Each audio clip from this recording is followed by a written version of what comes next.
सांगलीचे लोकप्रिय आमदार सुधीर गाडगीळ यांची शिवाजी विद्यापीठाच्या अधिसभेवर महाराष्ट्र विधानसभेचे अध्यक्ष राहुल नार्वेकर यांनी निवड केली आहे। या निवडीबद्दल सांगली जिल्हा शिक्षण संस्था संघाच्या वतीने त्यांचं अभिनंदन करण्यात आलं आहे। या प्रसंगी सांगली जिल्हा शिक्षण संस्था संघाचे सचिव विनोद पाटोळे यांनी पुष्पगुच्छ देऊन आमदार सुधीर गाडगीळ यांचा गौरव केला।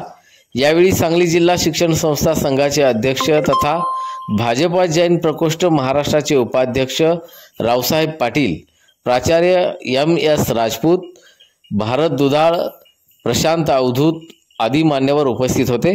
सत्काराच्या निमित्ताने झालेल्या चर्चेत शिक्षण संस्थांसमोरील विविध अडचणी पदाधिकाऱ्यांनी आमदार सुधीर गाडगीळ यांच्यासमोर मांडल्यात। यावर प्रतिसाद देताना सुधीर गाडगीळ यांनी शासन दरबारी योग्य ते प्रयत्न करून त्या अडचणी सोडवण्यासाठी सर्वतोपरी सहाय्य करणार असल्याचं आश्वासन दिलंय।